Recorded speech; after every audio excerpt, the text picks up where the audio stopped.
실 때에 성령 강림절 후 10번째 주일 예배를 하나에 올리겠습니다. 다 같이 조용한 기도 드리겠습니다.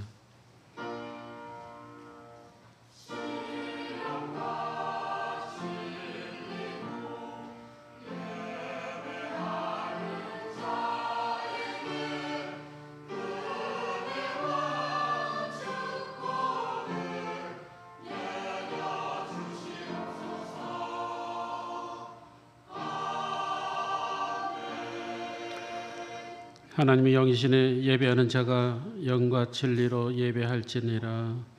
영과 그 찬양을 받으시기에 합당하시고 존귀하신 하나님, 이 거룩한 시간에 우리가 하나님의 보좌 앞에 머리 숙여 경건한 마음으로 예배드리기를 원합니다.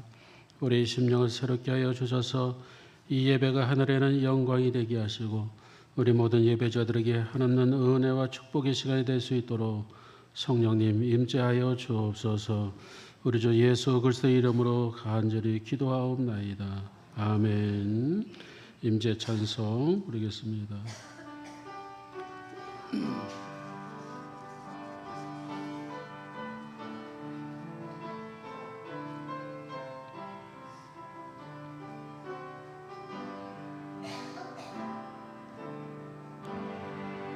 하늘의 문을 여소서,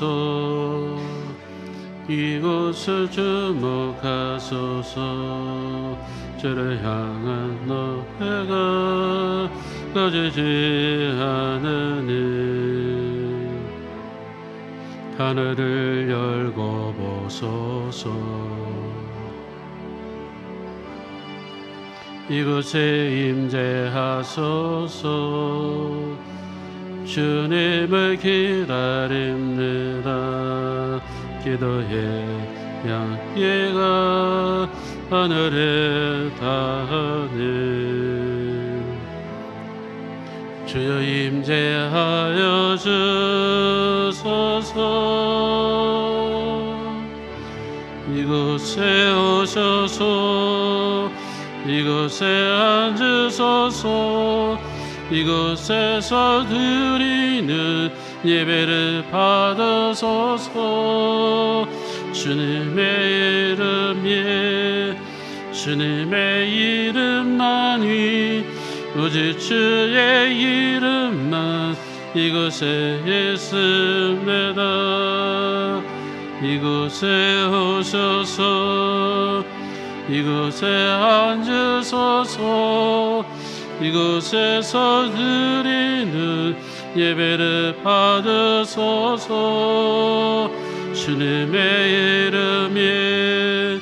주님의 이름만이 오직 주의 이름만 이곳에 있습니다. 사도신경으로 신앙 고백하겠습니다. 전능하사 천지를 만드신 하나님 아버지를 내가 믿사오며 그 외아들 우리 주 예수 그리스도를 믿사오니 이는 성령으로 잉태하사 동정녀 마리아에게 나시고 본디오 빌라도에게 고난을 받으사 십자가에 못 박혀 죽으시고 장사한 지 사흘 만에 죽은 자 가운데서 다시 살아나시며 하늘에 오르사 전능하신 하나님 편에 앉아 계시다가 저리로서 산 자와 죽은 자를 심판하러 오시리라. 성령을 믿사오며 거룩한 공예와 성도가 서로 교통하는 것과 죄를 사하여 주시는 것과 몸이 다시 사는 것과 영원히 사는 것을 믿사옵나이다. 아멘. 찬송가 10장 찬양합니다.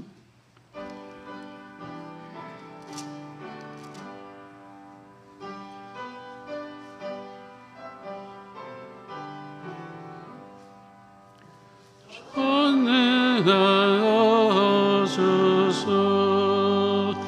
주 이름 찬송해 하소서. 영광과 권능의 성부여소서. 우리를 다스려 주옵소서. 환생한 성자여 오소서.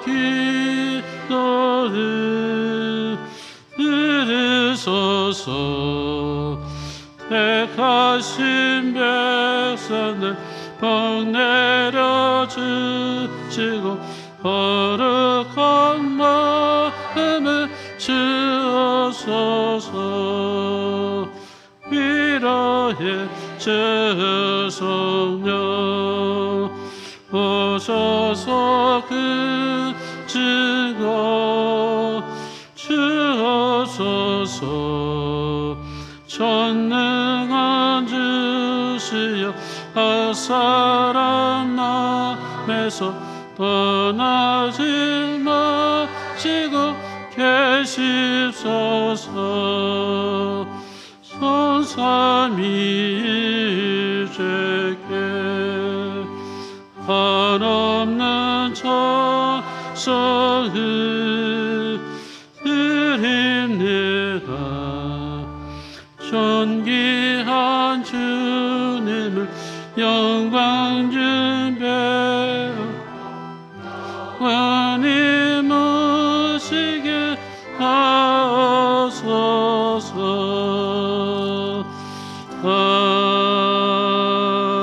아멘.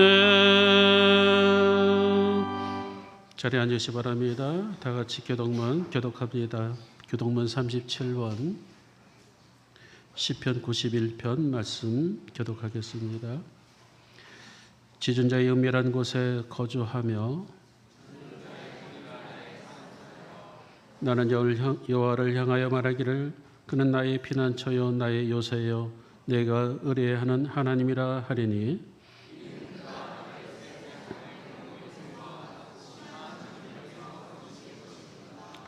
그가 너를 그의 기초로 덮으시리니 네가 그의 날개 아래에 피하리로다. 1000명이 내 왼쪽에서 10,000명이 내 오른쪽에서 엎드려지나 그가 너를 위하여 그의 천사들 명령하사 다 같이 하나님이 이르시되 그가 나를 사랑한즉 내가 그를 건지리라. 그가 내 이름을 안즉 내가 그를 높이리라. 아멘. 예배를 위해서 박종순 장로님 기도 인도해 주시겠습니다.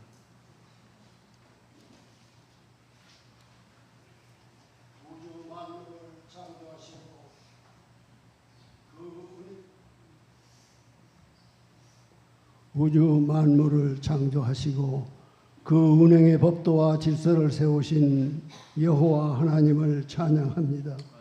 하나님은 친히 저희를 지으시고 생육하고 번성하여 만물을 다스리라고 축복해 주셨습니다. 또한 그리스도 예수님을 통하여 저희를 죄 가운데서 구속해 주시고 부활과 영생의 소망도 주셨으니 그거도 올라오신 사랑과 은혜를 무엇으로 보답하오리까? 다만 하나님이 저희를 사랑하신 것 같이 저희도 하나님을 사랑하며 주신 계명 잘 받들어 순종하고 항상 감사와 찬양을 잊지 않음이 은혜에 보답하는 길이 아닐런지요. 지금도 항상 가까이 계셔서 저희를 도우시고 축복해 주시기를 원하시는 하나님, 비록 저희는 육신의 눈으로는 하나님을 배웁지 못할지라도 하나님은 항상 저희 가까이 살아 계셔 역사하시며 저희들의 생각과 행동을 항상 감찰하시고 환난 날에는 든든한 피난처가 되어주시고 위급할 때는 도움을 주시는 분이심을 믿습니다. 저희들의 형편과 처지를 잘 아시는 하나님, 저희들은 겉모양은 그럴듯한 그리스도인이지만 실상은 너무도 허물 많고 부족하고 질그릇처럼 연약하여 세속적인 유혹과 사탄 마귀의 괴계에 곧잘 넘어지오니 하나님의 강한 팔로 붙드시사 실족지 않게 도와주시고 더욱 강하고 담대한 믿음으로 전신갑주 무장하여 사탄 마귀와 싸워 승리할 수 있도록 능력 주시고 축복해 주시옵소서. 한편 오늘날 우리의 주변 환경을 돌아보면 전쟁마당 같은 너무도 살벌한 분위기가 팽배되어 있습니다. 보시기에 심히 좋으시도록 창조하신 태초의 하나님의 창조 이상은 오늘날 세계의 어느 곳에서도 찾아볼 수 없게 되었으며 인간의 탐욕과 얘기가 멈추지 않는 한 세계 도처에서 분쟁과 갈등, 파괴와 살상, 압제와 인권 유린은 멈추지 않을 것입니다. 인간의 무분별한 개발로 인한 자연 질서 파괴가 대규모의 자연재해를 낳고 이상기후를 자초하여 자연 생태계마저 그 자정 능력을 상실해 가고 있습니다. 이 같은 끔찍한 지구 종말론적 현상을 하나님 언제까지 그대로 보고만 계실 것이옵니까? 공의로우신 하나님, 저희들은 너무도 부족하고 어리석어 하나님의 깊고 원대하신 섭리를 감히 헤아릴 수 없사오나 하나님은 저희가 구하기 전에 이미 있어야 할 것을 예비하시며 은밀한 가운데 공의를 실천하시며 역사하고 계심을 믿습니다. 바라옵기는 우리 한국교회가 심기일전하여 새롭게 깨어나기를 소원합니다. 형식과 유형이 아닌 하나님의 소원을 이루는 실질적인 변화와 내실 있는 부흥이 있기를 원합니다. 겸하여 우리 호남 제1교회가 하나님이 기뻐하시는 교회로 거듭 태어나기를 소원합니다. 교회는 신앙과 사랑의 공동체이며 머리 되시는 주님의 각 지체로서 서로 사랑하고 도와주는 끈끈한 유대를 이루어야 합니다. 또한 주님의 사다 주시는 목사님을 중심으로 전 교인이 일심동체가 되어 교회의 부흥 발전에 다 함께 힘써야 합니다. 특별히 간구하옵기는 우리 임윤봉 목사님께 더욱 크신 능력과 영육간의 강건함을 주셔서 그 선포하시는 말씀을 통하여 저희 성도들 모두가 크게 은혜받아 믿음 생활 잘 할 수 있도록 인도하여 주옵소서. 예배를 돕는 성가대 찬양을 기쁘게 흠양하시고 지휘자를 비롯한 전 성가대원 모두에게 큰 축복을 내려 주옵소서. 또한 말없이 뒤에서 봉사하시는 숨은 손길보다 따뜻하신 위로와 격려도 내려 주시옵소서. 이 모든 말씀 우리를 지극히 사랑하시는 예수님 이름으로 기도드립니다. 아멘.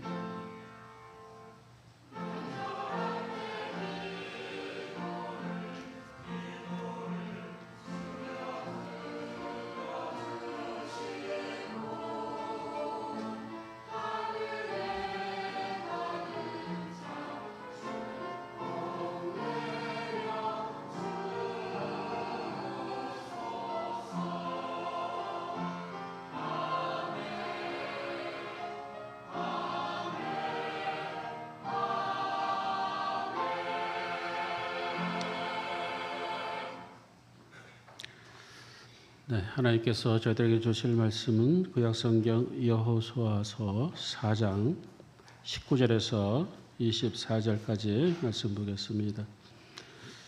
구약성경 324쪽에 있습니다. 여호수아서 4장 19절부터 24절까지 말씀 한 절씩 교독합니다.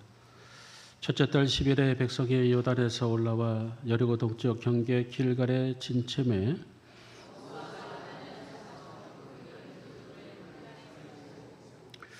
이스라엘 자손들에게 말하 이르되 후일에 너의 자손들이 그들의 아버지에게 묻기를 이 돌들은 무슨 뜻이니까 하거든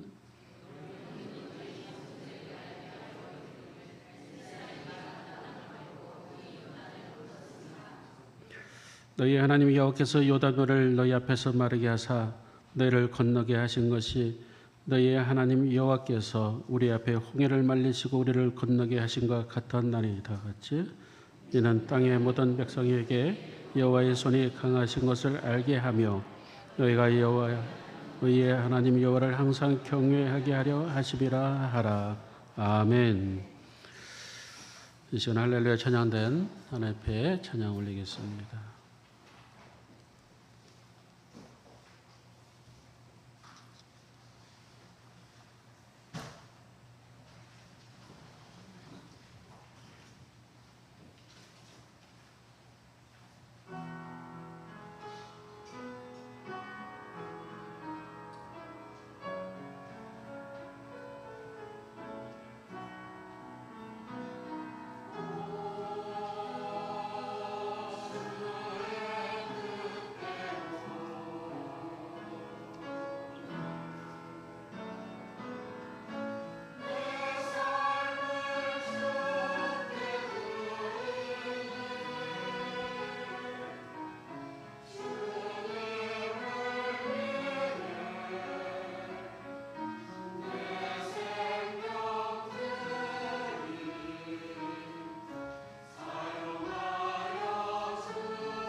아멘. 할렐루야. 하나님께 영광 목소리입니다.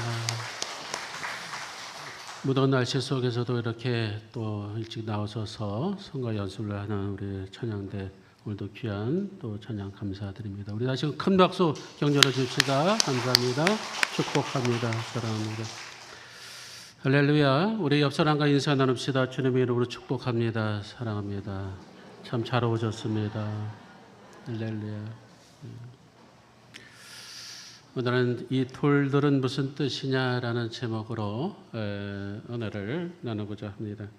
오늘 성경에 보면 하나님께서 이스라엘 백성들을 요단강을 건너게 하셨습니다.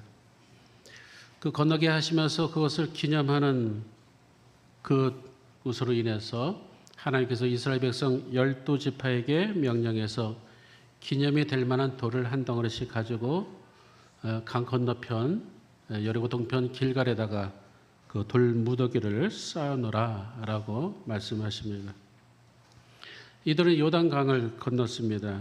중요한 것은 요단강이 그렇게 쉽지가 않습니다. 넘실거리는 그 요단강을 이스라엘 백성들이 한 200만 명 정도 인구가 건너게 됩니다.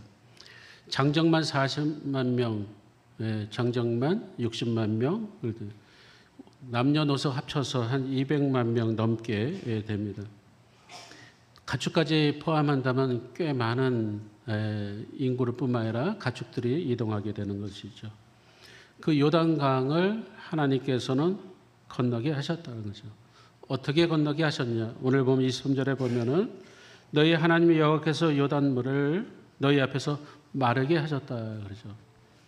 하나님께서 요단강의 그 물을 마르게 하셔서 너희를 건너게 하신 것이 우리 앞에 마치 홍해를 건너게 하신과 같았다라고 기록되어 있습니다. 얼마나 놀라운 일입니까? 요단 강물이 넘실거리던 그 요단 강물이 다 말라버렸고 이스라엘 백성들이 200만 명 족치 다 건너게 됐다. 그로 인해서 24절에 보면은 땅의 모든 백성들에게 여호와의 손이 강하다는 것을 너에게 알게 하시고 여호와를 항상 경외하게 하려 하심이라. 그 취지를 말씀하고 있습니다. 다시 말해서 이스라엘 백성들이 그 강을 건넌 그 기념으로 그 강바닥 한가운데에서 돌을 하나씩 취했습니다.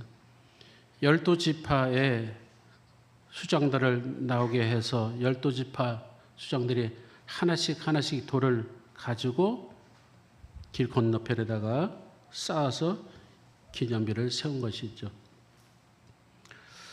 하나님의 함께 하심을, 하나님의 행하심을 그들은 그것을 기념하기 위해서 세운 기념비입니다. 간혹 사람이 무슨 기념비를 세울 때가 있습니다. 그럴 때는 대부분 자기를 기념하기 위해서 그 자리에 기념비를 세우는 경우가 종종 있습니다. 그런데 오늘 기념비는 자신을 위한 기념비가 아니라 전능하신 하나님께서 요단강을 마르게 하시고 그것을 건너게 하셨으니 그것을 통해서 하나님을 경외하라. 다시 말해서 하나님이 하셨습니다라는 것을 증명하기 위해서 거기에다가 기념비를 세우라는 것이죠. 반면에 그렇지 않는 사람도 있습니다. 이스라엘 초대 왕 사울이라는 왕은 아말렉과의 전쟁을 치릅니다. 아말렉과의 전쟁을 치르고 난 다음에 자기의 전승을 기념하기 위해서 갈멜에다가 승전비를 자기가 세웠습니다. 사실 전쟁은 하나님이 하시는 것이죠. 그런데 이 사울 왕은 아말렉과의 싸움 속에서 자신의 힘으로 이겼다고 생각해서 자기의 이름을 영구히 드러내기 위해서 기념비를 세웠어요. 뿐만 아니라 다윗의 아들 압살롬도 마찬가지입니다. 압살롬도 자기의 이름을 기념하기 위해서 왕의 골짜기에다가 자기의 이름의 비를 세웁니다. 그 이유는 내가 바로 왕이다라는 것을 만방에 드러나기 위해서 세웠던 것이죠. 다시 말해서 사울 왕과 압살롬은 그의 기념비는 자기 스스로를 위해서 세운 기념비였지 하나님을 위한 기념비는 아니었습니다. 그 결과가 어떻게 됩니까? 하나님께서 기뻐하지 않으셨습니다. 그 기념비 사건으로 인해서 사울 왕은 하나님께 버림을 받게 됩니다. 또한 압살롬은 가족과 자기 동족에게 버림받는 결과가 되죠. 하나님은 하나님이 영광을 받아야 되는데 인간이 사람이 영광을 받을 때 하나님 그것을 기뻐하지 않습니다. 이사야서 48장 11절에 보면 나는 내가 나를 위하여 이를 것이라. 어찌 내 이름을 욕되게 하려 내 영광을 다른 자에게 주지 아니하리라 라고 말씀해 주고 있습니다. 이 말씀은 하나님께서 영광을 받으실 분이심을 말씀해 주고 있는 것이죠. 반면에 자신의 치적으로 돌린 것이 아니라 하나님께 영광을 돌리면서 기념비를 세운 사람이 있습니다. 사무엘상 7장 12절에 보면은 바로 사무엘 선지자입니다. 이 사무엘 선지자는 미스바와 센 사이에 바로 돌을 세웠습니다. 에벤 에셀의 기념비를 세웠습니다. 이 에벤 에셀이라는 뜻은 하나님께서 여기까지 우리를 도우셨다라는 뜻입니다.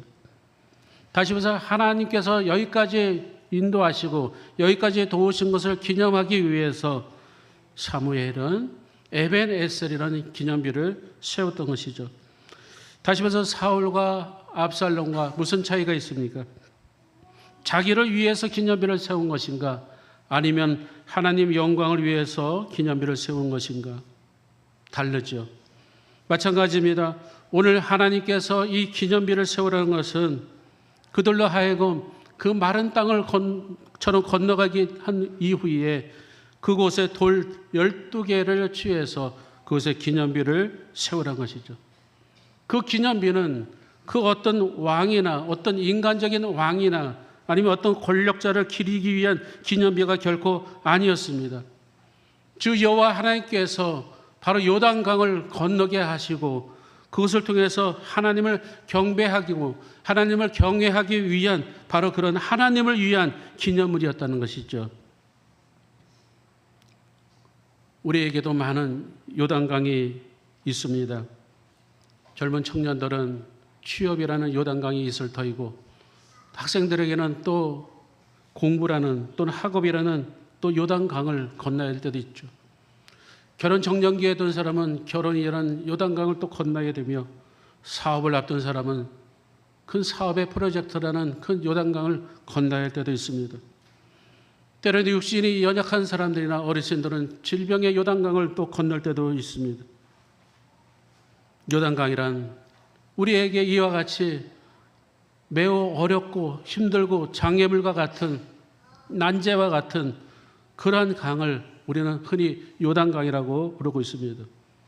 오늘 성경에 나와 있는 이스라엘 백성들이 이 요단을 건넜습니다. 이 요단강이 그냥 개울과 같은 강이 아닙니다. 성경에 보면 특별히 보리를 추수할 정도의 그 시기에 바로 그 시기에는 언덕에 그 요단강 언덕에 물이 넘쳤다고 성경에 기록되어 있습니다. 그 강폭이 매우 넓어서 한 1.6km 정도가 된다고 합니다. 그곳에 200만 명에 되는 많은 백성들이 가축과 더불어 그것을 건넌다는 것은 매우 불가능했습니다. 여호수아는 사흘 동안에 머물러 기다리고 있다가 명령을 내리죠. 자, 그들이 그 어려운 요단강을 어떻게 건넜을까요? 마찬가지입니다. 우리가 그 어려운 우리 앞에 있는 요단강들을 어떻게 우리가 건널 수 있을까요? 성경은 우리에게 비법을 알려주고 있습니다. 하나님의 법궤를 가지고 나가는 것이죠. 오늘 제사장들이 여호와의 언약궤를 메고 레위 제사장들이 언약궤를 메고 먼저 그들은 강으로 들어갑니다. 이 제사장들이 언약궤를 메고 들어가는 거예요. 언약궤가 뭡니까? 하나님의 임재를 상징하는 궤입니다. 이 언약궤 안에 무엇이 들어있을까요?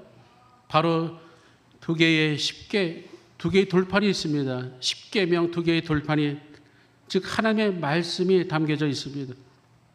뿐만 아니라 그 안에는 40년 동안의 이스라엘 백성들을 먹여 살렸던 만나를 담은 항아리가 담겨져 있고요. 또 그 속에는 아론의 쌍난 지팡이 3개가 담겨져 있습니다. 물론 이 3가지 다 하나님의 임재를 상징하고 있는 대표적인 그러한 물건들입니다. 십계명은 우리가 잘 알죠. 하나님의 말씀이죠. 하나님의 말씀 속에, 하나님의 임재 속에 하나님이 살아계시면 우리에게 여실히 증명해 주는 것이 뭡니까? 바로 십계명 아닙니까? 반면에 만나가 어떻습니까? 만나는 40년 동안에 하나님께서 하늘에서 백성들에게 내려주신 식량 아닙니까? 바로 이 만나를 통해서 하나님의 진실하심과 백성을 향한 사랑함을 우리는 알 수가 있습니다. 세 번째로 아론의 쌍난 지팡이. 아론의 쌍난 지팡이는 마른 막대기 같습니다. 마른 막대기 같은 곳에 싹이 났다는 것을 무엇을 의미해주고 있을까요? 마치 죽은 자도 살리시는 권능의 하나님을 의미해주고 있습니다. 자, 그렇다고 한다면 이 요단이라는 그 어려운 그 강을 이들이 어떻게 건넜을까요? 바로 레위 제사장이 앞서서 이 법궤를 메고 한 발짝 그 강물에 대는 순간에 강이 마르게 됐다는 것이죠. 사랑하는 여러분, 우리에게 무엇을 말씀해 주고 있습니까? 우리는 어떤 요단강이라는 우리 앞에 어떤 그런 난자가 있을 때에 하나님과 함께 하면은 모든 것을 우리가 건널 수 있음을 말씀해 주고 있습니다. 분명히 하나님과 함께 하면은 마치 그 넘실거리는 그 강이 마치 마른 땅으로도 변할 수 있음을 우리에게 보여주고 있습니다. 우리 앞에 있는 여러 가지 많은 요단강들이 있지 않습니까? 그것이 해결할 수 있는 기미가 보입니까? 그러나 어느 순간에 그 칠퍽칠퍽하면서 아니 그 땅이 어느 순간에 마른 땅으로 변할 날이 우리에게도 분명히 있게 될 줄 믿습니다. 바로 여호와와 함께 할 때에 바로 이와 같이 강이 마르게 됨을 우리에게 보여주고 있는 것이죠. 자, 그렇다고 한다면 오늘 주제의 말씀처럼 이 돌들이 무슨 의미를 가지고 있습니까? 이 돌들이 무슨 뜻입니까? 첫째는 이 돌들, 이 12개의 돌은 화합의 돌을 말씀해 주고 있습니다. 화합의 돌, 화목의 돌입니다. 10이라는 숫자는 완전수입니다. 즉 신앙적으로 의미 있는 숫자가 12입니다. 예수님의 제자도 12제자죠. 10이라는 숫자는 우리에게 완전수를 말해주고 있어요. 바로 이스라엘 지파가 12지파입니다. 하나님께서 12영이 되는 그런 천사들을 보낼 때도 있습니다. 다시 말해서 12개의 돌, 그것을 가지고 기념비로 세우라는 것이죠. 돌을 한 개 가져와서 아니면 돌 큰 거를 굴려 가져와서 그것을 세우라는 것이 아닙니다.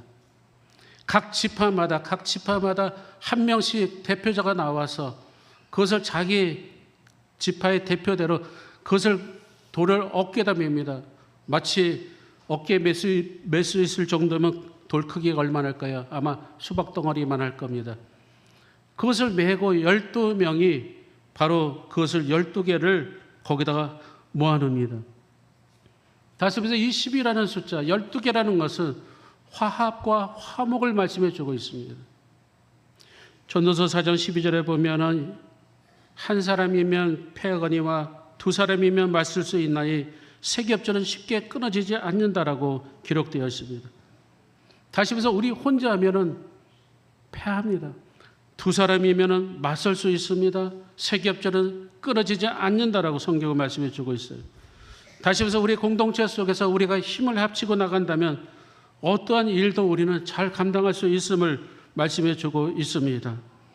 비록 사소한 것이지만은 혼자서 하면은 힘이 들 때가 있습니다. 그러나 어려운 일을 할지라도 우리가 힘을 합치면은 12지파가 힘을 합치면은 우리는 쉽게 일을 행할 수가 있습니다. 우리가 잘 아는 링겔만 효과라는 말이 있습니다. 집단 속에 참여하는 개인의 수가 늘어날수록 숫자가 늘어날수록 개인의 공헌도와 참여도가 떨어진다는 뜻이죠. 다시 말해서 나는 하기 싫은데 다른 사람이 하겠지. 다른 사람이 열심히 하는데 나는 그냥 조금 쉬어도 되겠지. 다른 사람이 칭찬받는데 내가 구태할 필요가 없겠지. 이 일은 분명히 다른 사람이 분명히 할 터인데 내가 왜 하는가. 이게 링겔만 효과죠. 반면에 시너지 효과라는 말이 있습니다. 작은 거지만 하나이지만 그 기능이 여러 명이서 행할 때에 이것이 더 효과적으로 증폭된다는 것을 말씀해 주고 있습니다. 한 사람은 한 사람 몫밖에 못합니다. 두 사람이 모이면 최소한 네 사람 몫을 하게 되고 세 사람이 모이면 최소한 9사람의 몫을 하게 되는 것이죠. 우리 공동체에서 가장 중요한 것이 뭡니까? 화합이고 협력이고 협동정신입니다. 자그마한 일 하나라도 조그만 물건 하나 치우는 것도 누군가는 하겠지. 아니죠. 우리가 힘을 합치면 못할 일이 없습니다. 오늘 돌 12개가 모인다는 것은 우리에게 무엇을 말씀해 주고 있습니까? 이스라엘 지파가 이제 한 지파가 되어서 한 몸이 되어서 이제 한 나라를 이룰 것을 이제 말씀해 주고 있는 것이죠. 원래 이스라엘 12지파 야곱이 12명의 자녀를 낳았습니다. 야곱의 부인이 4명입니다. 레아와 그의 레아의 몸종이 빌하가 있고요. 그 다음에 라헬이 있고 그 다음에 그의 몸종 실바가 있습니다. 4여인 속에서 각기 아들 낳았어요. 물론 딸 디나도 있긴 합니다만 아들을 12 낳습니다. 배가 다른 형제들이에요. 레아는 루벤과 시몬과 레위와 유다와 이사울과 스불론을 낳았습니다. 빌하는 단과 납달리를 낳았고 실바는 갓과 아셀을 낳았고 라헬은 요셉과 베냐민을 낳았습니다. 이들은 서로 갈등 구조가 있었어요. 왜요? 배다른 형제들이기 때문에 그렇죠. 물론 그것을 축복시키는 사건이 있죠. 바로 요셉이죠. 요셉부터 시작되지 않습니까? 요셉이 채색 옷을 입었어요. 남들은 평범한 옷을 입는데 목동 옷을 입는데 유독 요셉만 채색 옷을 입어서요. 많은 형제들이 시샘을 갖게 됩니다. 게다가 이 요셉 속에는 요셉의 꿈에는 형들과 부모님이 자기에게 절을 하는 꿈을 꿉니다. 그래서 꿈을 또 이렇게 또 드러내요. 얼마나 미운지 모릅니다. 형제들이 갈등합니다. 결국 요셉을 애굽에다가 팔아넘기죠. 팔아넘겨요. 자, 그런데 이 요셉이 어떻게 됩니까? 우리가 잘 알다시피 애굽의 총리가 되지 않습니까? 자, 이런 사실을 모르고 야곱의 그 10 형제들은 기근이 왔습니다. 기근이 왔는데 식량을 사러 이제 애굽으로 식량을 사러 가야 돼요. 그런데 문제가 생겼습니다. 애굽의 그 총리 요셉이 베냐민을 데리고 오라는 거예요. 말자를 데리고 오라는 거예요. 그들은 아무 영문은 모르지만 그 베냐민을 데려간다는 것은 굉장히 곤욕스럽습니다. 왜요? 아버지 야곱이 허락지 않습니다. 그때 그들은 굶어 죽을 수밖에 없는 상황 속에서 그 유다가 결단을 내립니다. 아버지, 그 베냐민을 데려갔다가 데려오겠습니다. 만약에 못 데려면 제가 볼모를 잡히는 한이 있더라도 제가 반드시 하겠습니다. 그 순간에 이 유다의 그 헌신과 유다의 책임성이 있는 그 행동을 통해서 이스라엘 12지파가 하나로 뭉치게 되어버립니다. 그래서 이스라엘 지파를 지금까지 유대인이라고 부르고 있어요. 유다인이라고 부르고 있는 이유가 바로 거기에 있습니다. 그래서 창세기 49장 10절에 보면 이렇게 기록되어 있습니다. 훌이 유다를 떠나지 아니하며 치리자인 지팡이가 그 발 사이에서 떠나지 아니하시기를. 이스라엘 왕은 유다 지파에서 나오고 그는 민족 구원의 영광을 차지함을 보게 된다라고 기록되었습니다. 12돌이 하나가 되는 순간이었습니다. 12개의 돌이 한 덩어리가 되는 하나의 기념비가 되는 그러한 사건이었습니다. 사랑하는 여러분, 우리 주님은 어떻습니까? 우리 주님은 우리와 하나님과 사이에 화목제물이 되기 위해서 우리 이 땅에 주님은 오셨습니다. 그리고 십자가에 달려 돌아가시고 우리로 하여금 화목제물이 되셨어요. 오늘 이 12개가 이 돌이 무엇을 우리에게 의미해주고 있습니까? 곧 화목을 의미해주고 있습니다. 공동체 안에 힘을 합해서 모든 일들을 화목하며 화합하며 협동정신에 대해서 성경 우리에게 말씀해주고 있습니다. 두 번째로 이 돌들이 우리에게 무슨 의미를 주고 있습니까? 우리가 잘 아는 내용입니다. 바로 하나님을 경험하는 것이죠. 그렇죠. 마치 이 요단 강물이 점점 줄면서 마른 땅이 됐다는 것이죠. 누가 그렇게 했습니까? 하나님이 하셨다는 것이고요. 누가 우리를 건너게 했습니까? 하나님이 하셨다는 것이죠. 우리는 그 기념도를 통해서 우리는 하나님을 기억하고 하나님의 은혜를 우리는 다시금 깨달아야 된다는 사실입니다. 신명기 7장 19절에 보면 이렇게 기록되어 있습니다. 내 하나님 여호와께서 너를 인도하여 내실 때에 네가 본 큰 시험과 이적과 기사와 강한 손과 편팔을 기억하라라고 말씀해 주고 있습니다. 사랑하는 여러분, 우리에게 잊혀져서 우리는 까맣게 우리는 망각했을 뿐이지 우리에게는 지난 세월 동안에 수많은 요단을 건넌 적이 있으며 또한 그것을 통해서 우리에게 수많은 은혜를 베풀어 주신 것 여러분 기억하시기 바랍니다. 전에 있던 교회에서 이런 운동을 한번 했습니다. 은혜의 기념품을 모읍시다. 은혜의 기념품을 모읍시다. 정초에 했습니다. 그것이 뭐냐면요, 조그만 박스를 하나 만들었습니다. 사람마다 다 조그만 박스를 만들어 오세요. 정초에. 그 박스에다가 가운데 구멍을 뚫었습니다. 그 박스 안에다가 무언가를 넣읍시다라는 것이죠. 무엇을 넣냐면요, 1년 동안 지나오면서 우리가 받은 바 하나님의 은혜에 대해서 그 은혜에 대한 그 조각들을 거기다가 집어넣읍시다라고 얘기했습니다. 그리고 1년이 지난 다음에 그걸 한번 풀어봅시다. 그랬을 때 그 안에 하나님께서 우리에게 행하신 놀라운 은혜들이 얼마나 많은지 한번 우리 살펴봅시다. 그런 뜻이죠. 이를테면은 1년 중에 교통사고로 다리가 골절됐습니다. 다리가 골절돼서 병원에 누워 있습니다. 하나님께서 다리를 다시 붙여주셨어요. 그리고 고친 것을 기념하기 위해서 그가 차고 있던 기부스 한 조각을 띄어가지고 거기다가 몇 날 며칠 수술 받은 날 써서 거기다가 상자 안에다가 집어넣는 거예요. 나중에 그것을 봤을 때 그때에 하나님께서 나에게 은혜를 주셨지. 정말 요단강을 건너는 듯한 그런 위경이었지.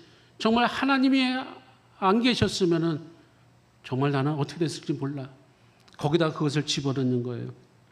어떤 학생은 시험을 쳤습니다. 성적표를 집어넣습니다. 하나님이 나와 함께 했습니다. 또 어떤 사람은 해외여행을 가는데 참 어려운 일이 있었어요. 그러나 하나님의 도우심으로 그 여행이 잘 마치고 돌아왔을 때에 그 여행에 항공권을 집어넣습니다. 아니면 어떤 입장료를 집어넣습니다. 기억이 될 만한 것을 거기다 집어넣는 것이죠. 그래서 그것을 1년 후에 그것을 다시 끝내냈을 때에 하나님의 이와 같이 내가 그 어려웠던 그 마치 요단강을 걷는 듯한, 내가 사업을 위하여 요단강을 걷는 듯한 그런 상황 속에서 내 길을 마른 땅을 지나가게 하셨다. 그것을 알기 위해서 만드는 것이죠. 혹 자녀가 있다면 아빠 엄마 그 물건이 뭐냐고 물어본다면 이거 아빠가 그 당시 교통사고 당했을 때 얼마나 힘들었는지 몰라. 이거 아빠가 그때 실직 당했을 때 얼마나 힘들었는지 몰라. 그런데 지나고 보면 우리가 하나님의 은혜로 마른 땅을 건너게 하시고 이와 같이 우리가 요단을 건너게 하셨는데도 우리는 그것을 까맣게 잊을 때가 참 많이 있습니다. 중요한 것은 뭡니까? 이 돌들이 의미하는 것을 나는 그렇다 할지라도 이것을 누구에게 전수해 줘야 됩니까? 후세에게, 자녀들에게 이것을 신앙으로, 교육으로 알려줘야 될 줄 믿습니다. 만약에 기념비를 세운다면 거기다 글을 쓴다라면 기록이 남아있을 겁니다. 하지만 오늘 성경은 기록이 남아있는 것이 아니에요. 그냥 돌을 갖다 놓는 거예요. 그 돌에는 아무런 그 뜻이 써있질 않습니다. 그러나 돌을 갖다 놓은 사람만이 그 돌의 의미를 알 수가 있는 거예요. 왜요? 마른 땅을 건너게 하고 그 강 한바닥에서 돌을 취해서 가져온 그것이니 하나님이 이와 같이 강을 마르게 하시고 건너게 하셨다. 그러니 자녀들에게 신앙 교육을 하는 데 있어서 하나님을 경외하라라고 바로 참 교육을 말씀해 줄 수가 있는 것이죠. 사랑하는 여러분, 우리가 자녀들에게 있어서 우리가 전수해야 될 것이 무엇입니까? 그 한량한 돈입니까? 아니면 부동산입니까? 우리에게 중요한 것은, 자녀들에게 줄 가장 소중한 것은 바로 이 믿음의 유산을 물려줘야 될 줄 믿습니다. 여러분, 믿음의 유산, 여러분 1세대 때는, 여러분 당대 때는 여러분들이 돌을 취했기 때문에 여러분들은 알고 있을 거예요. 그러나 이것이 2대, 3대에 가면은 이 믿음의 전수가 끊어집니다. 쉽지 않습니다. 다음 세대요, 다른 세대로 변모된 지 얼마나 오래된지 모릅니다. 우리는 자녀들과 우리 그 다음 세대에 향해서 이 돌들이 무엇이라는 것을, 이 신앙을 우리는 전수해야 될 줄 믿습니다. 이 돌들이 의미하는 것이 무엇일까요? 젊은이들에게, 그렇죠, 청소년들에게, 그들에게 수련을 통해서, 여름 행사를 통해서 그들에게 알려줄 것은, 그들에게 기도하는 법을 알려주고 하나님이 하나님이심을 알게 되고 하나님을 알자, 힘써 알자, 하나님을 알게 해야 되는 것이죠. 여러분, 하나님을 알게 하지 못하면 모든 것이 다 수포로 돌아가지요. 우리는 너무나 잘 압니다. 오늘 이 성경에 보면은 그 기둥, 돌 기둥을 세운 거, 만약에 후손들이, 자녀들이 저것이 무엇이냐라고 물어봤을 때 저것이 바로 하나님의 역사하신 것이다. 하나님이 우리로 하여금 이와 같이 강을 건너게 하셨다. 마치 나의 인생 속에서 수많은 IMF와 수많은 모든 코로나 모든 일들 속에서 하나님 나의 요단강을 건너게 하셨다. 우리는 그 은혜를 우리는 기억해야 되고, 뿐만 아니라 그 은혜를 자녀들에게도 우리는 전수해야 될 줄 믿습니다. 마지막으로 중요한 것은 오늘 성경에 보면은 이 기념물을 강 건너편 여리고 동편 길갈에다가 12개를 세우라고 했습니다. 그런데 또 하나가 있습니다. 그 또 하나가 어디냐면 바로 물속입니다. 물속. 성경에 보면 물속에 그 강의 가장 가운데에 그곳에 돌을 쌓으라 했어요. 그러니까 기념비가 2개예요. 강 건너편에도 하나 있고 강 안에도 있어요. 그것을 세울 때에 제사장들이 그것을 밟고 있었습니다. 그것을 다 쌓을 때까지 그랬다는 것이죠. 그런데 보십시오, 여러분. 성경 읽다 보면 매우 궁금해합니다. 아니, 기념비라는 것이 누구로 하여금 보게끔 해서 그것을 보고 기억하고 그것을 통해서 하나님의 은혜를 깨닫게 하는 것인데, 어떻게 강바닥 안에다 두면 물이 다시 넘실넘실하면 그것이 보이질 않죠. 보이지 않습니다. 그런데 어느 때 보입니까? 기근이 나서, 가뭄이 나서 강바닥에 이제 물이 점점 줄어들면은 아마 그 안에 있던 돌 무더기가 보일 것이죠. 다시 말해서 또 하나의 우리에게 기념비를 말씀해 주고 있습니다. 눈에 보이는 기념비는 누가 훼손을 시키거나 누가 들고 가버리면 없어져 버려요. 그러나 중요한 것은 마음의 할례가 중요하듯이 우리 마음에다가 새기는 거예요. 눈에 보이지 않는 우리 마음에 그 기념비, 돌 무덤을 세워야 되는데 바로 강바닥에 세우라는 것이죠. 하기야 우리나라에도 보면은 저기 경주 쪽에 가면 무령왕릉비라는 것이 있죠. 아니, 문무대왕비가 있습니다. 동해바다에 위치한 작은 바위섬인데 이 신라의 문무왕이 왕릉에 물속에 잠겨 있지만 파도가 칩니다. 그러나 죽어서도 외적을 지키겠다는 그의 신념이겠죠. 이 문무대왕의 이 비가 바닷속에 있는 것처럼 우리는 이해가지는 못해요. 왜 하나님께서 이 요단강 그 가운데에, 한가운데에 왜 이 무덤을 세우라고 했는가? 이 기념비를 세우라고 했는가?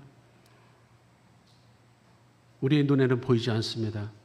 그러나 우리의 마음의 눈으로 볼 때 그것이 보이게 된다는 것이죠. 전에 있던 교회에 한 여자 권사님이 계셨습니다.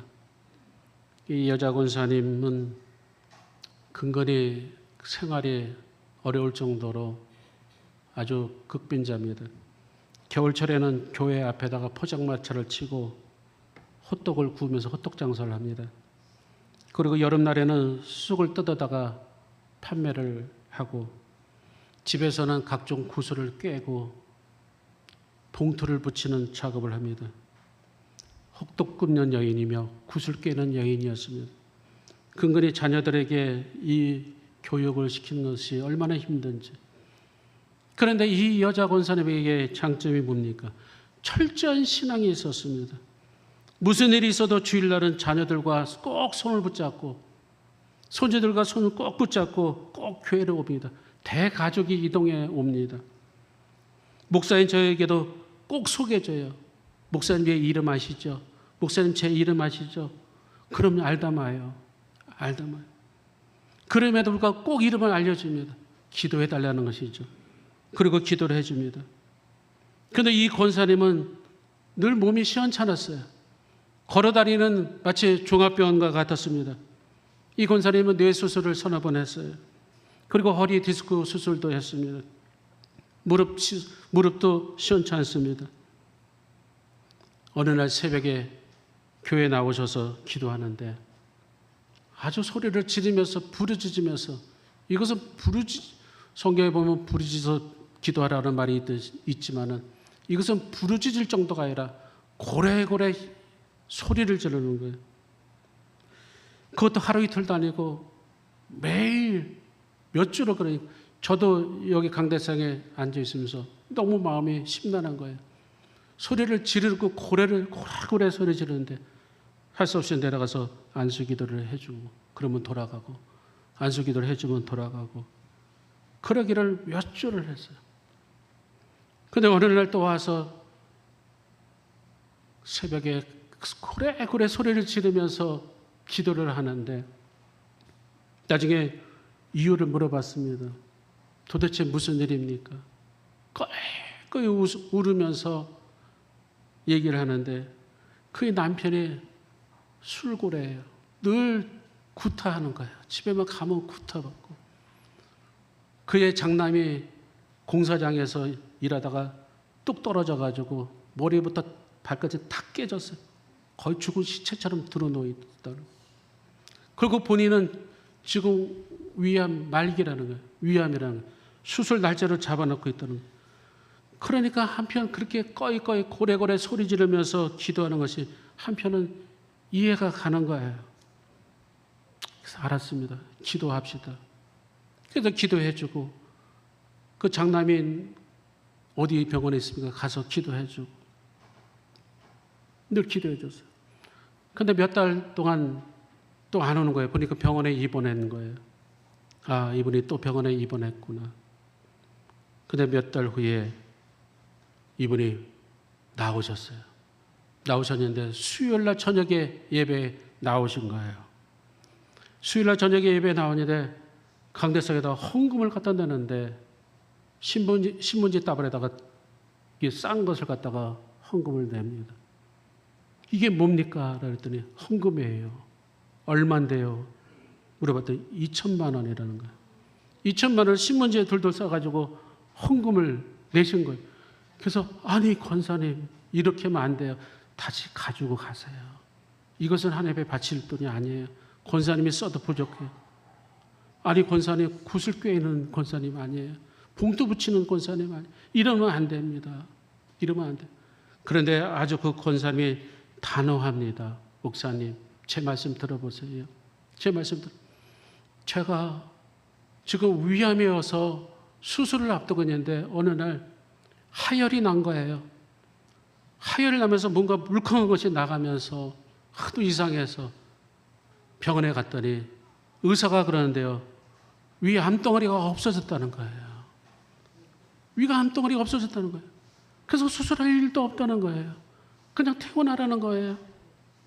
그래서 이 권사님이 너무나 깜짝 놀라고 정말 아주 기적이 일어난 거죠. 그런데 이 권사님이 보험을 든 게 있었어요. 그 보험회사에 그 전에 그 위암 판정난 진단서를 갖다 냈더니 보상금이 2천만이 나왔다는 거예요. 그래서 그것을 전액을 하나님께 드려야 되겠다는 거예요.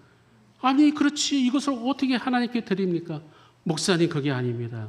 목사님 저는 암이 있던 사람이고 수술해야 될 사람이고 수술해도 제가 살 희망이 없었던 사람입니다. 그러니 하나님께서 저를 고쳐주셨고요. 낫게 해주셨기 때문에 이 보상금 2천만 원은 제게 아닙니다. 바로 목사님이 기도해 주시고 이 교회에서 하나님께서 그렇게 해주셨기 때문에 교회에다가 건축 헌금을 내는 것이 맞습니다. 제가 그 얘기를 들으니까 물릴 수도 없더라고요. 왜? 신앙이니까. 제가 속으로는 야, 참 별난 믿음의 사람 다 있네. 그러나 그 여인은, 그 권사님은 눈에 보이지 않는 돌무덤을 지금 쌓은 거예요. 물속에 아무도 보지는 않습니다. 그 물속에 그 돌무덤을 쌓은 것처럼 여러분, 우리는 눈에 보이는 기념돌이 있지만 눈에 보이지 않는, 이처럼 눈에 보이지 않는 기념돌도 있습니다. 그러나 어느 순간 물이 마르기 시작하면 서서히 그 돌무덤이 나듯이 이것이 곧 무엇입니까? 하나님 우리에게 주신 은혜입니다. 여러분, 우리에게 은혜는 평소에 보이지 않습니다. 우리가 또다시 어려움과 힘든 그 속에 또다시 요단강을 건널 쯤 되면은 아이고, 요단강을 건너네. 다시금 우리에게 서서히 은혜라는 돌무더기가 또다시 우리에게 보이기 시작할 것입니다. 사랑하는 여러분, 우리는 종종 과거를 망각하고 살아갈 때가 있죠. 이 돌들이 무엇을 뜻합니까? 바로 하나님의 은혜를 뜻하는 것이고, 그 은혜 없이는 우리는 한시도 살아갈 수 없는 존재임을 말씀해 주고 있는 것입니다.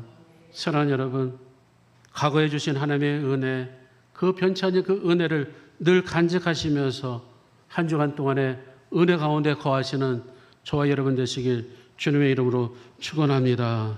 축원합니다. 우리 한번 은혜라는 찬송 한번 부르시고 또 우리 기도하겠습니다.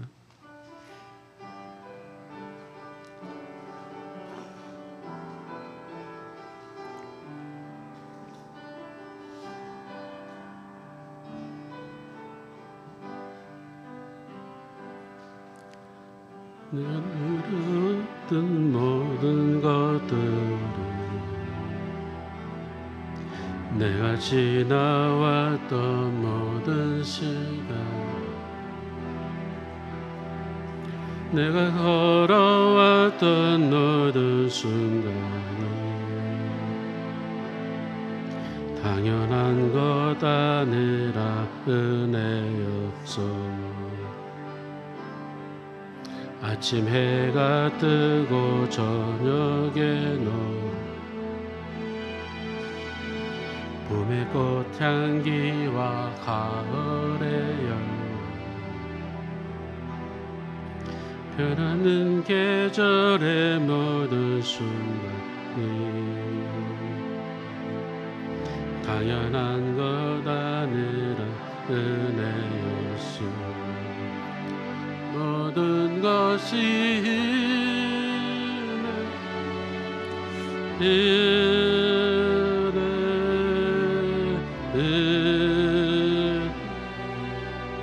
하나님 은혜, 내 삶에 당연한 것 하나도 없었던 것이, 모든 것이 내 은혜여서. 기도하겠습니다. 하나님 아버지, 하나님께서 이스라엘 백성들이 하나님의 말씀의 능력으로 요단강을 건넌 것을 영원히 잊지 말고 기억하는 뜻으로 요단강물이 끊어진 그 자리에 돌을 12개를 취하고 기념하였습니다. 하나님 아버지, 지난 세월 동안에 우리도 수많은 요단강을 건넜으며 또 하나님 아버지, 요단강이 정말 건널 수 없고 두려웠지만은 그러나 그 땅을 하나님 아버지 마른 땅처럼 변하게 하셔서 하나님 아버지 지난 우리의 모든 삶을 돌아볼 때에 주신 아버지 과거의 기억을 기억하게 하시고 우리 마음속에 돌과 같은 영원히 변하지 않는 물속에 수장된 그 돌무더기처럼 굳건한 믿음을 가지고 살아갈 수 있도록 인도하여 주옵소서.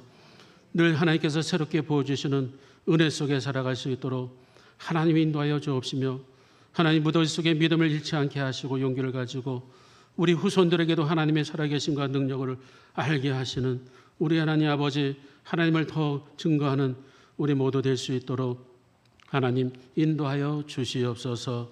우리 주 예수 그리스도 이름으로 감사하며 간절히 기도하옵나이다. 아멘. 찬송가 335장 1절만 부르시고 준비된 예물 하나님께 올리겠습니다.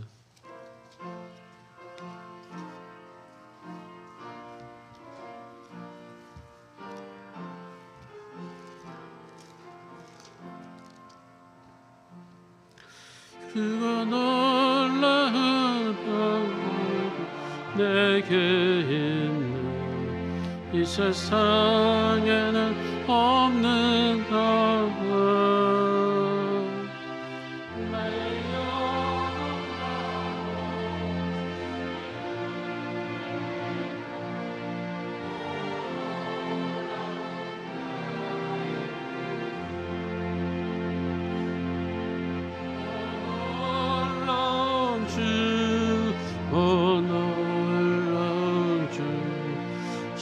천군과 천사들 경배하네. 나 엎드려서 주 경배하리. 놀라운 주 예수. 우리 생명이 되시며 기쁨이 되신 하나님 아버지, 주님의 은혜와 사랑으로 저희들 무더위 속에 하나님 한 주간 지켜주시고 또다시 주님 전에 나와 예배하며 또다시 거듭남과 또다시 생명의 말씀으로 진리를 깨닫게 하시고 우리 앞에 아버지 요단강이 있다 할지라도 이것을 마르게 하시는 하나님을 저희들이 믿으며 하나님 아버지 기념의 돌을 쌓는 하나님 우리 모두 될 수 있도록 인도하여 주시옵소서. 하나님 아버지 저희들에게 믿음의 눈이 열려지게 하시고 영안이 열려지게 하시고 하나님과 친밀한 교제가 있게 하시사 하나님 늘 입술로 찬양하며 늘 하나님 감사의 마음을 늘 가지고 살아가는 한 주간 될 수 있도록 인도하여 주옵소서. 하나님 아버지 귀한 예물 하나님 앞에 올립니다. 주의 생명력에 기록되게 하시고 이 예물에 쓰여지는 곳곳에 하나님의 나라가 확장되게 하시며 복음이 흘러 아버지 또한 갈 수 있도록 한 영혼 구원받을 수 있도록 인도하여 주옵소서. 11조 예물을 드리며 여러 가지 목적의 감사의 예물과 주정감사 예물, 1000번째 예물, 건축 헌금, 선교 헌금, 속히 예물 하나님 아버지 들어주는 모든 손길 속에 주의 성령으로 함께하여 주시옵소서. 하늘의 신령한 무가 땅의 기름진 복으로 하나님 채워 주옵소서. 저들의 가정, 직장, 사업장에 불경계 속에서도 어려움이 없게 하시고 물든 동상같이 차고 넘치도록 하나님 마음껏 축복하여 주시옵소서. 우리 주 예수 그리스도 받들어 감사하며 간절히 축복하며 기도하옵나이다. 아멘. 할렐루야. 우리 옆 사람과 인사 나눕시다. 주님의 이름으로 축복합니다. 주님의 이름으로 사랑합니다. 잘 오셨습니다.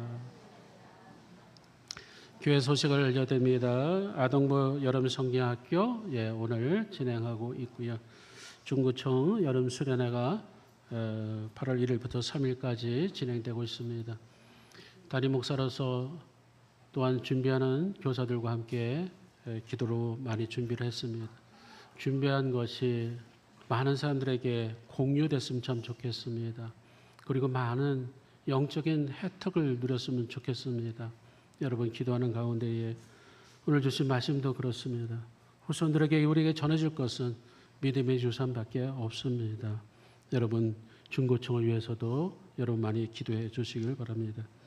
오늘 오후 예배는 3개월 주간 연합석 기도드리며 다음 주는 문화교술팀 헌신 예배를 드릴 예정이고요. 다음 주는 성찬식이 있는 주일입니다. 예배 후에 바로 기획위원회 7월 기획위원이 있을 예정입니다. 공사가 아직도 마무리 중에 있습니다. 여러분들 위해서 기도해 주시고요.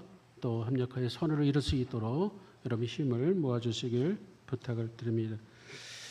정규 성경 필사 구약을 쓰고 있습니다. 무더운 여름날 여러분 하늘 여러분 땀을 뜨듯이 여러분들 쓰고 있을 터인데 그 가운데에 시줄과 낫줄을 짜듯이 쓸 때에 하나님의 놀라운 은혜와 또 기적이 임하게 될 줄 믿습니다. 네, 남은 광고 주부를 잘 참조하시고 또 한 주간도 여러분 무더위 속에 건강하시기를 주님의 이름으로 축원하며 다 같이 일어나셔서 우리 결단 찬송 620장 1절 부르시고 축도함으로 2부 예배를 마치겠습니다.